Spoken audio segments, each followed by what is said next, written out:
Big thanks to Bluefin Distribution for sending this one out. Check them out and links to buy in the description. Kaiju, turtles, Dragon Ball, and more. It's Steven's Toy Reviews. Hey there, collectors, it is Steven here, and welcome back to another Gundam Universe review, where today we're going to be taking a look at the Red Comet. We're going to be taking a look at Char's Zaku 2. Now, at first glance, this is going to be a rather simple figure. Okay, red, Zaku, bada bing, bada boom, we're done. But if you take a closer look, you may find a few surprises here with this release. What am I talking about? And is this going to be worth getting? I mean, it's a Zaku, you can army build, right? Okay, it may not be close exactly to the source material, and there may only be one, or there may be several 100,000. Who cares? It's your collection. So, that's a good segue. Let's take a look to see whether or not this one is going to be worth adding into your collection. Normally, with more affordable figures, I do expect corners to be cut. I do expect things from the source material to not necessarily be translated over 1-to-1, or even, let's say, 1 to 1.5, or whichever way you would put the decimal. I don't know. What I'm trying to say here is I didn't necessarily go into this release thinking that Tamashii Nations would go ahead and at least keep colors accurate to the source material or try to differentiate them, because they could very, very well have just used lighter red and then darker red. Well, if you take a very close look, you're going to notice that there are different reds that are used throughout the figure, most notably that, but particularly for the backpack, it is sort of a neutral red. So we have red, we have light red, and then we have dark red. So the fact that they were able to pay that close attention to detail here for this figure, really, I do want to give them a pat on the back, because personally, I would have just gone ahead and, just used a one color. Who's really going to notice? So yeah, good job, Tamashii Nations. Good job. Overall, paint, not a whole lot here. We do have the mono eye on the visor, which, okay, it's there. It's a somewhat metallic pink coloration, which is pretty cool. But generally, this is a very easy figure to look at and say, yes, it's good. No excess mold, no flash marks, nothing really from the production process still present. So if you're a fan of how this character looks, this particular unit, then congratulations, no real quality control issues to be found here. Something of note, his little antennae, spike, fin on his head, that can be removed. Time to talk about articulation here for our Red Zaku friend, and quite frankly, the articulation is pretty good. Do take note, there may be some stuff that pops off, but it's very easy to pop back on. And considering the price, I mean, it's perfectly fine. So what do we have? Well, the head does plug in on a ball joint to the neck, and we can move the head around just like so. Be careful of the fin here, you don't knock it off. Up about that far, down about that far. And something to keep in mind, you can see if I really push here and pop the head off, that this little, I guess you might say podium, for the neck is going to be on a ball joint as well. So we can move the head around just a little bit more and pop the head back on with relative ease. Now for the shoulder pads, going to be different ones. They are plugged in on what appear to be just ball joints, which is good. So this way we can move them out of the way for the other parts of the arms that will move, and it's not really going to be that big of an issue. Now you can see here the actual shoulders themselves. They appear to be floating.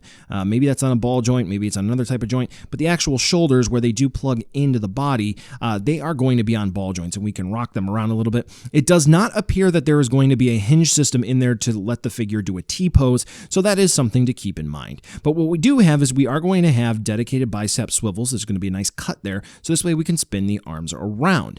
Along with that, we are going to have double hinge elbows, which move like so. And if you're using them correctly and you're keeping in mind the bulky forearm sculpt, that is going to be about the extent of the range of movement. For the wrists, they are going to be on ball joints, so this way you can spin them around. And let's go ahead and see if we can just pop that off real quick so you can see it's just a ball joint.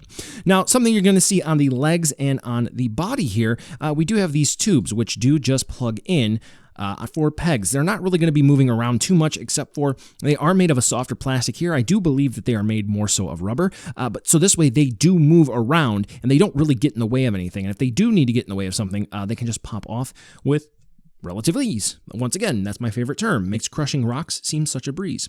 We are going to have a joint in the torso. I would effectively call that the waist joint, and we are going to have a ball joint movement there. And as you can see, as I'm twisting and turning it, the tube is popping out, and you just pop it back in like there's no issue. So very good. So we do get a little bit of range of movement here, which helps to get Zaku into some fun poses. Cool. Now, for the galactic skirt, what do we have? Well, for each piece here on the side, let me go ahead and clear the range here so you can see. They are going to be on swivels and hinges. So they're going to be able to hinge up and down and swivel from side to side. So let's plug that back in. There we go. And for here, the front parts, they are going to be on swivels as well. So we can move them out to the side. Like, come on. So there we go. All right. And then we can see inside for the legs. Is the back part movable? Well, it's made of a softer plastic, maybe a rubber type, but it's not really going to be moving.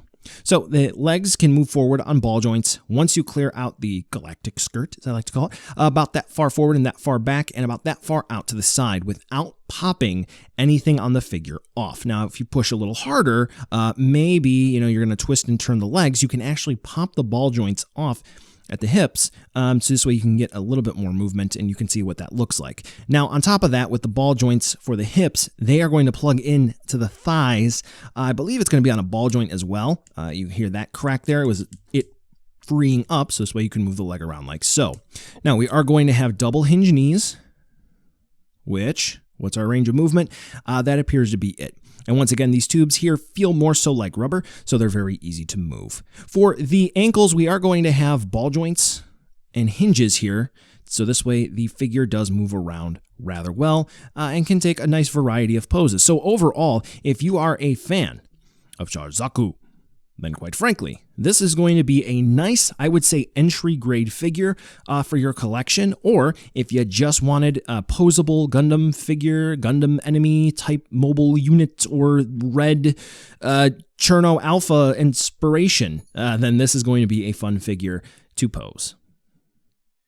So Char's Zaku 2 is going to come with some staples for the Gundam Universe lineup for accessories and some signature stuff. So what do we have? Well, first and foremost, we do have the little usual clip for support stands, which is going to go right here between the legs, and that just pops on. And then all you need to do is get a Tamashii stage of some sort, get a support arm, plug it in, and you'll be good to go for getting him to float, or whatever the case may be. Now, we are going to get optional left and right hand parts. I'm going to go ahead and swap them both out right now.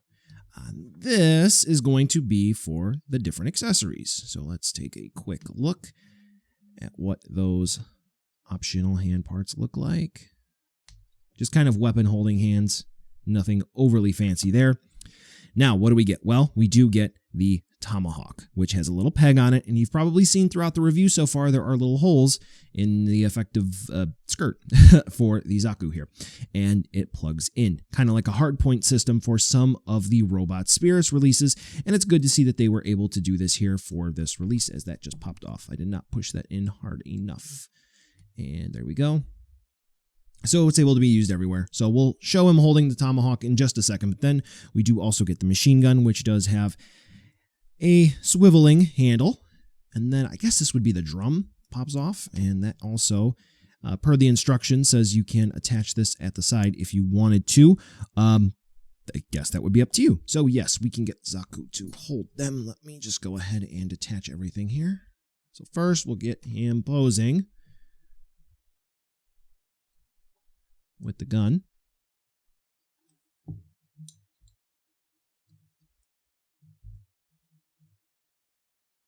Love the movable parts. The shoulder. We'll throw the drum back on.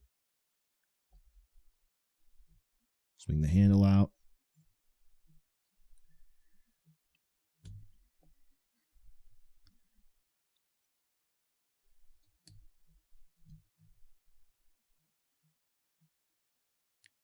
And now that is gangsta, right? That's really cool. All right, and then just for funsies, let's get a cool pose going. And the tomahawk. Very cool. Very nice. Love the possibility of dual wielding weapons. You gotta love it. So for accessories, could there be more? Maybe some beam effects or something. I don't really know. Quite frankly, we get fists, sort of splayed hands. You can muck around with it a little bit. And we get weapons. Considering the price point, I don't know what else they could have included to really please fans except for support stands. And if you need those, I got video to help you out and video for effect parts, which definitely some explosions would go well with the Zaku. And to round everything up, here is going to be a size comparison with all of Wave 5 of Gundam Universe. Quite frankly, these are a rather rock solid size for any collector. So buy now, skip, or wait for a deal. The only downside of this figure, I would say, would be the articulation. Otherwise, for the accessories, for the way that it looks, scaling wise, it's a nice beefy figure. It's great for $30 or so. And the fact that you're going to be able to go into Target soon enough and just pick this up off the shelf, or maybe even Walmart soon, or even your favorite retailer, links will be in the description as always.